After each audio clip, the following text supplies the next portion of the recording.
Students, आज हम lesson 10 की एक्सरसाइज करेंगे। सबसे पहले यहाँ पर कॉन्सोनेंट ब्लेंड्स के बारे में कि कॉन्सोनेंट ब्लेंड क्या होता है। ठीक है, कॉन्सोनेंट ब्लेंड को कॉन्सोनेंट क्लस्टर भी कहा जाता है। The letters QU and STR are found at the beginning of many words. इस तरह के बहुत से वर्ड हैं जो लेटर्स के स्टार्ट में पाए जाते हैं, जिसमें कोई भी वोवल नहीं होता, सिर्फ वो कॉन्सोनेंट्स होते हैं। ठीक है, और उसमें से हर लेटर जो है वो अपनी अपनी साउंड रखता है। उसमें कोई लेटर भी ऐसा नहीं होगा कि जो साइलेंट हो।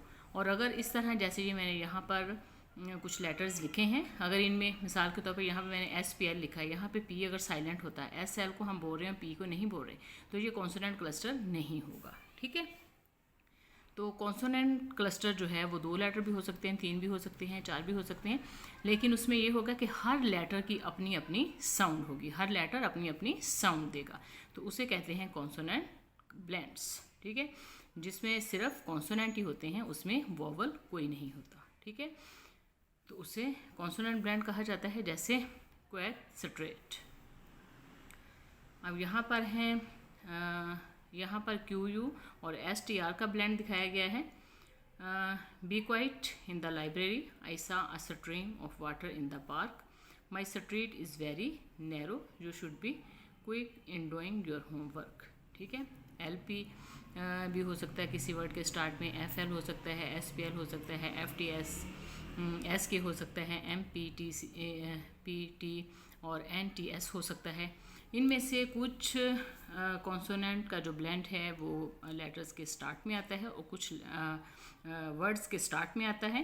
ये जो कॉन्सोनेंट का ब्लेंड मैंने यहाँ पर लिखा है, कॉन्सोनेंट लेटर्स जो मैंने यहाँ पे लिखे हैं, ये इनमें से कुछ जो हैं वो वर्ड्स के स्टार्ट में आते हैं और कुछ एंड पे आते हैं। ठीक है, तो कोई भी कॉन्सोनेंट का जो ग्रुप होगा वो अगर किसी लेटर वर्ड के स्टार्ट में हो या एंड पे हो, ठीक है, तो हर एक की उसकी अपनी अपनी साउंड होगी और उनके दरमियान कोई भी वोवल नहीं होगा, तो उसे कहते हैं consonant blends.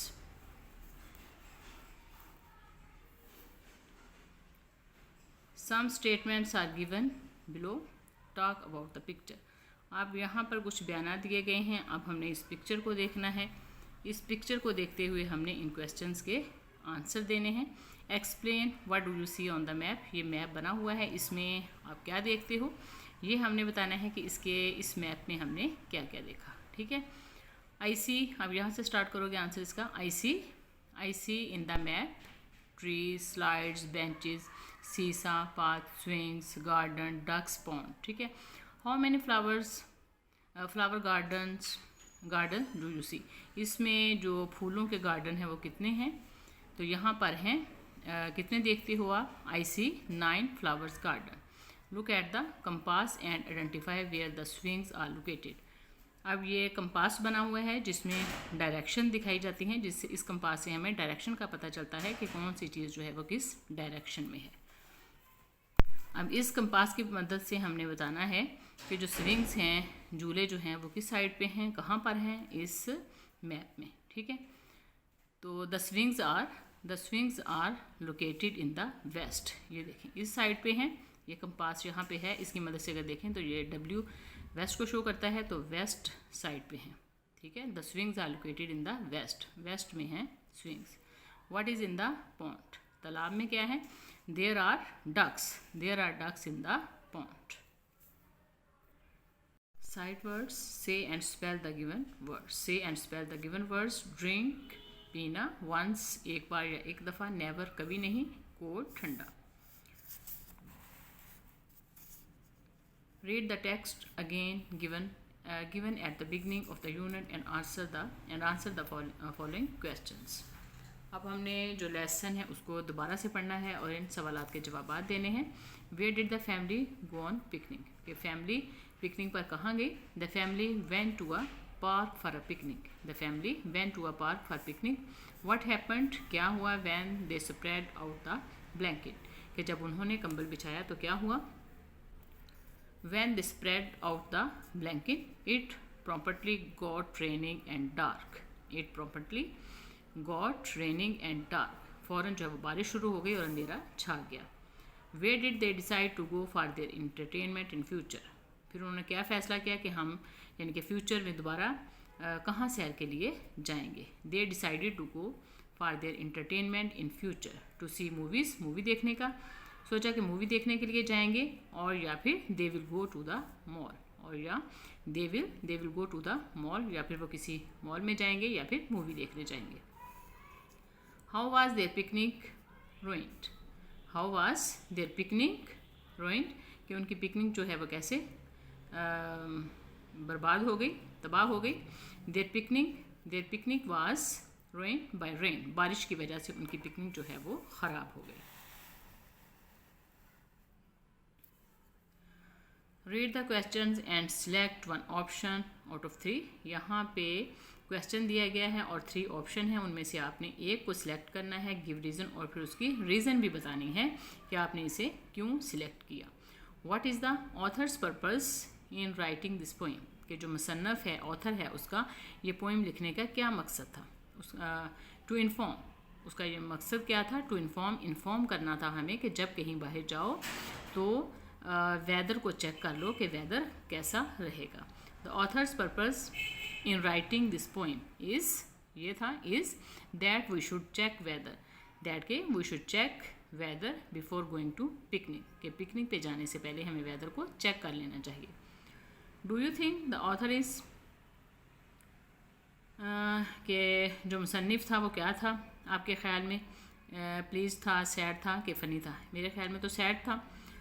The author is sad, sad था बिकॉज, क्योंकि his family's picnic was ruined by rain, के बारिश की वजह से उसकी फैमिली की पिकनिक जो है वो ख़राब हो गई। यहाँ पर मैं बिकॉज लिखना भूल गई। The author is sad because क्योंकि हिज फैमिलीज़ पिकनिक, उसके ख़ानदान की जो पिकनिक थी, वाज रुइंड बाय रेन, बारिश की वजह से ख़राब हो गई। The author is sad because his family's picnic was ruined by rain. Look up the words in the dictionary and break them up in syllables. अब इनके जो वर्ड्स दिए गए हैं इनके हमने सिलेबल बनाने हैं कि हम इसको कितने अज्जा में पढ़ते हैं। अब हर किसी का अपना अपना तरीका होता है। जब भी आप बात करते हो तो आप अपने लिप्स को ऊपर नीचे करते हो, तो जब एक ही बार में हम एक वर्ड को पढ़ लें तो उसका एक सिलेबल बनेगा। जैसे अब ये इस वर्ड को आप पढ़ेंगे लग्ड, ठीक है, लग्ड, एक ही दफ़ा आप अपने लिप्स को ऊपर नीचे करते हो, ठीक है, बार बार नहीं करते, तो इसका एक ही सिलेबल बनेगा। तो ये हर किसी का अपना मेथड है, इसके कुछ 2 भी बना लेते हैं। लग्ड, ये देखें लग्ड, ठीक है, लग्ड। तो अगर बनाना चाहें तो एल यू का अलग कर लें और बाकी अलग कर लें। वैसे तो ये एक ही सिलेबल बनता है। लग्ड स्टफ़, ये देखें लग्ड स्टफ़, मतलब एक ही बार हम अपने लिप्स को ऊपर नीचे करते हैं, बार बार नहीं करते। लग्ड स्टफ़। ये है प्रॉम्प्टली, प्रॉम्प्टली, ठीक है, प्रॉम्प्टली। स्क्रीमिंग, स्क्रीमिंग, इस तरह से हम इसको पढ़ते हैं, स्क्रीमिंग। नैपकिन, रुइंड, एक ही वर्ड में एक ही दफ़ा हम इसको पढ़ते हैं, रुइंड, ठीक है। पिकनिक, ठीक है। इस तरह से हम सिलेबल बनाते हैं। Form groups and look at the 2 boxes. अब यहाँ पर 2 बॉक्सेस बने हुए हैं। How many words can you read and right, आप कितने वर्ड्स इसके बना सकते हो, कितने पढ़ सकते हो यहाँ पर। अब इस तरफ से पढ़ें तो ये क्या है, कैरी, CARRY, कैरी, और नीचे की तरफ जाएं तो ये क्या है, ground, carry, ground, train, drink, brown, और ये क्या है, टेल, ठीक है। यहाँ पर जो वर्ड्स लिखे हुए हैं, इजी, इधर को पढ़ें तो इजी, और नीचे की तरफ पढ़ें तो आफ्टरनून, इधर को पढ़ें तो ब्रेकफास्ट, और ये क्या है, न्यूज़पेपर, और नीचे क्या है, एनीवेयर। यहाँ पर कंट्रैक्शंस हैं, मतलब शॉर्ट फॉर्म में, इख्तिसार में, मुख्तसर करके हम जिन वर्ड्स को पढ़ते हैं, 2 वर्ड्स को, उनके बारे में यहाँ पे लिखा गया है। You study the use of apostrophe, यहाँ पे अपोस्ट्रॉफी का इस्तेमाल सिखाया गया है। In the words given below it is, it's, we will, who is, whose, ठीक है। अब जब हम इसको आई विल को, डिड नॉट को, आई हैव को, यू आर को, हु इज़ को शॉर्ट फॉर्म में लिखते हैं तो हमने अपोस्ट्रोफी का इस्तेमाल किस जगह पे करना है वो सिखाया गया है।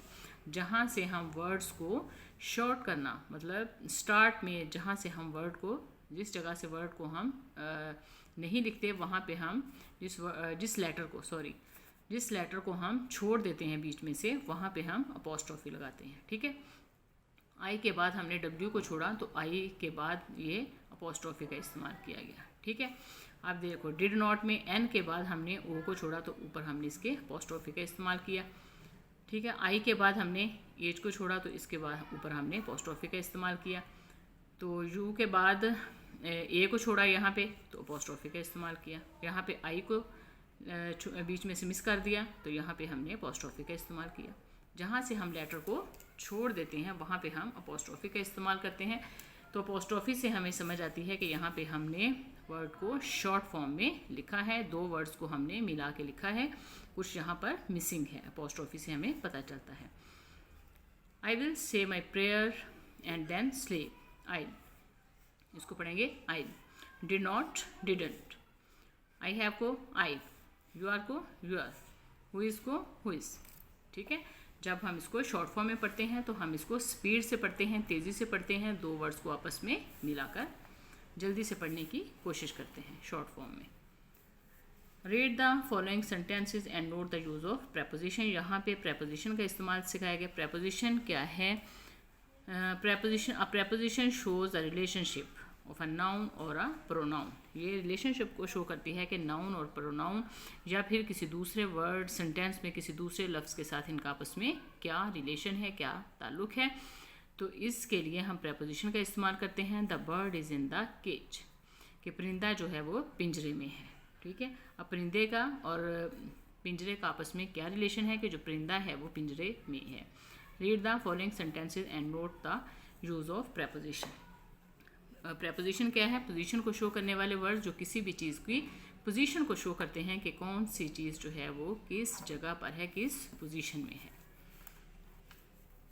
The thief Brock into the house. The thief Brock into the house, कि चोर ने घर में नकब लगाई। इनटू द हाउस, घर के अंदर।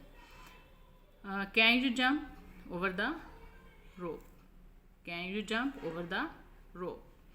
I saw him from a long distance. I saw him from a long distance. How will you come out? How will you come out of the deep water? Of the deep water. अब ये into, over, long, out of ये क्या है? prepositions है। ठीक है, जो किसी भी चीज़ की पोजीशन को शो करते हैं कि नाउन है या फिर प्रोनाउन है, उसकी पोजीशन क्या है, वो कहाँ पर है वो चीज़। Fill in the blanks with appropriate prepositions. Last time we went out on a picnic. The plates blew away. The plates blew away in the breeze. We left all our stuff to the insects. They were attacked by bees. Use of May and can. यहाँ पर मे और can का इस्तेमाल सिखाया गया है। May is use to state a possibility और a happening in the future. ठीक है, मे का इस्तेमाल मुमकिन हालत में या फिर जो काम मुस्तकबिल में हो सकता है उसके लिए इस्तेमाल किया जाता है। मे राइड योर बाइक, क्या मैं आपकी बाइक की सवारी कर सकता हूँ। यहाँ पर कैन और मे के सेंटेंस दिए गए हैं। कैन एबिलिटी को शो करता है कि जो आप काम करने की एबिलिटी रखते हो या फिर नहीं रखते हो, तो उसके लिए हम कैन, कैनॉट का इस्तेमाल करेंगे। आई कैन स्पीक स्पेनिश, कि मैं स्पेनिश बोल सकती हूँ। ठीक है, ये एबिलिटी है मुझ में। ठीक है, कोई भी काम करने की अगर आप में एबिलिटी है या फिर नहीं है तो उसके लिए हम कैन और कैन नॉट का इस्तेमाल करेंगे। ठीक है, no you can not go out in the lawn, नहीं तुम लॉन में नहीं जा सकते। I can not speak Spanish, मैं स्पेनिश नहीं बोल सकती। ठीक है, इन एबिलिटी। प्रोहिबिशन, किसी भी काम से मना करना, किसी भी काम से मना करने के लिए, तो ऐसी सूरत में हम कैन और कैन नॉट का इस्तेमाल करेंगे। अब मे और मे नॉट का इस्तेमाल है। मे कम इन, ये परमिशन के लिए हम मे का इस्तेमाल करते हैं। जब भी हमें किसी से किसी काम की इजाज़त लेनी होती है तो हम मे का वर्ड इस्तेमाल करते हैं। मे कम इन, क्या मैं अंदर आ सकती हूँ। It may rain tomorrow, it may rain tomorrow, हो सकता है कि इट में कल शायद बारिश हो सकती है, हो सकता है कि कल बारिश हो, ठीक है। प्रोबेबिलिटी यहाँ पर शो की गई है, प्रोहिबिशन है, मना किया गया है यहाँ पे। तो may not, no you may not, no you may not, नहीं तुम नहीं, नहीं तुम नहीं कर सकते। It may not rain tomorrow, it may not rain tomorrow, हो सकता है कि कल बारिश ना हो, ठीक है। कल शायद बारिश नहीं हो सकती, या हो सकता है कि कल बारिश ना हो, ठीक है। कि जो चीज़ फ्यूचर में मुमकिन हो सकती है या फिर नहीं हो सकती है, तो उसके लिए हम क्या करेंगे, और इजाज़त लेने के लिए हम मे और मे नॉट का इस्तेमाल करेंगे।